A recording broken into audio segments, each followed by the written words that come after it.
Poucos sabem, mas há um versículo na Bíblia que afirma que Jesus desceu ao inferno, e o que ele fez lá é algo que muitos jamais imaginaram.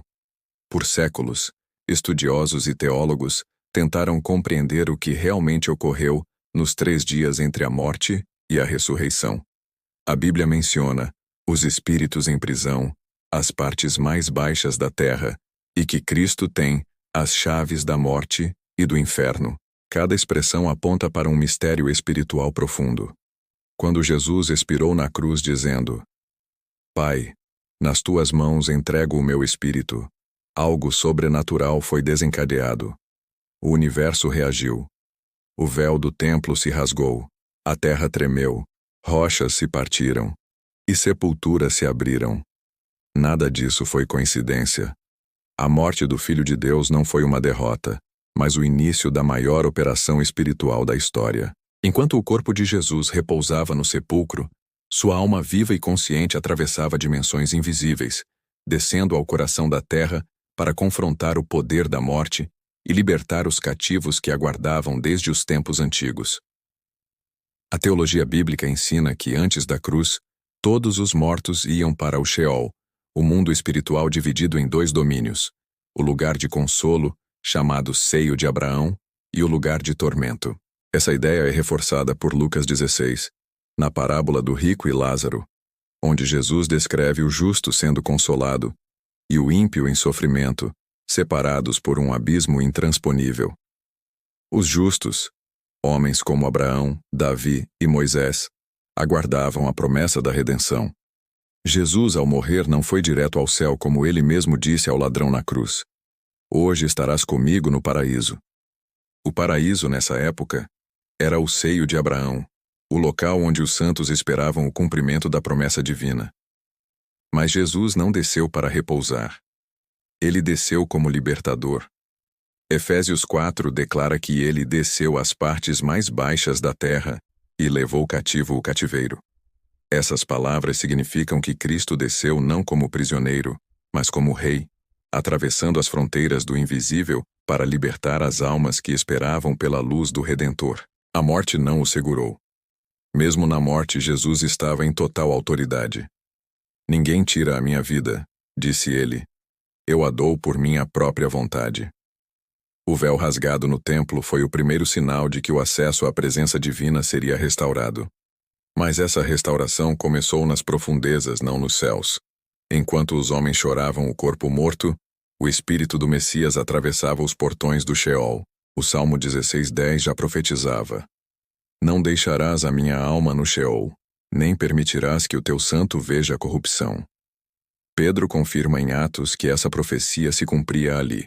Jesus desceu para cumprir justiça, não para ser dominado. O que era silêncio para o mundo físico, era guerra para o mundo espiritual. As forças da morte e do inferno enfrentavam pela primeira vez o Deus vivo em território inimigo. O que parecia derrota era, na verdade, o prelúdio da vitória mais absoluta. Mas no Sheol não estavam apenas os justos e os ímpios. Existia uma terceira categoria, os espíritos em prisão, seres espirituais caídos, aprisionados desde o dilúvio por sua rebelião.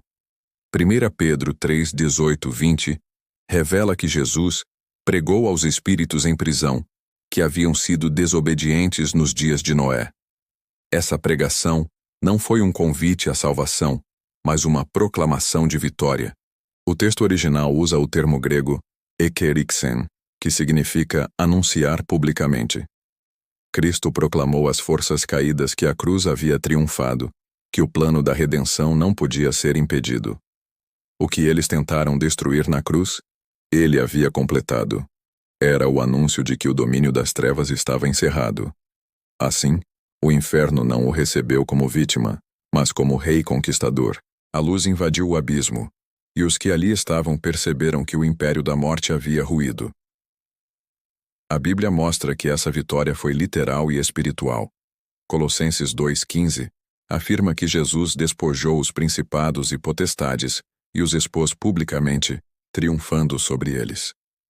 E Apocalipse 1:18 registra suas palavras após a ressurreição. Estive morto, Mas eis que vivo para todo o sempre, e tenho as chaves da morte e do inferno. Essas chaves representam poder e domínio. Satanás as possuía desde o Éden, mas naquele momento Jesus as tomou, desmantelando o império da morte por dentro. Hebreus 2, 14 e 15 declara que ele destruiu aquele que tinha o poder da morte, isto é, o diabo, libertando os que viviam escravizados pelo medo de morrer.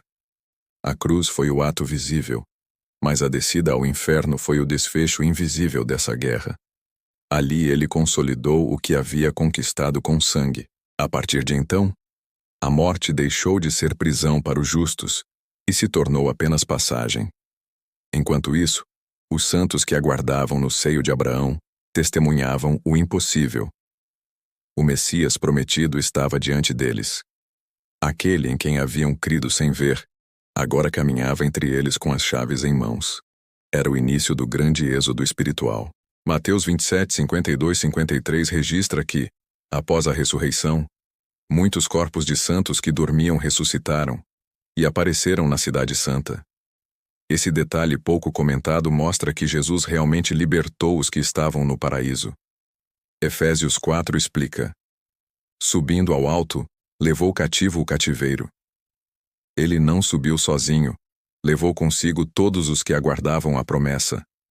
O que outrora era apenas fé, agora se tornava visão. O céu, antes fechado, foi aberto. Os justos do passado ascenderam com ele, completando o plano da redenção.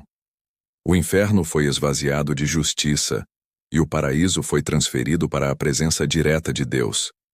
A cena descrita em Salmos 24 ganha novo significado.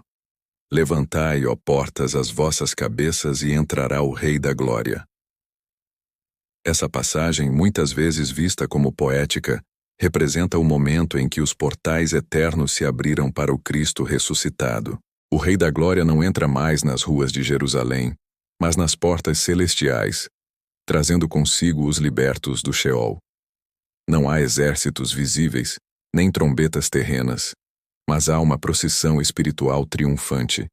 O Messias à frente, e atrás dele, todos os santos que creram antes da cruz.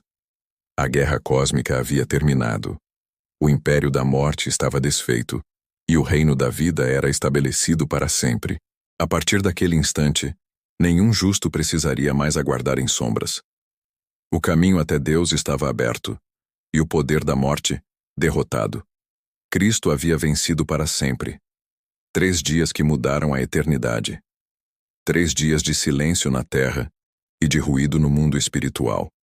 Enquanto os guardas vigiavam o sepulcro, Jesus esvaziava prisões, libertava cativos, proclamava justiça e tomava posse das chaves. A morte, que antes era o terror da humanidade, agora se tornava apenas uma porta.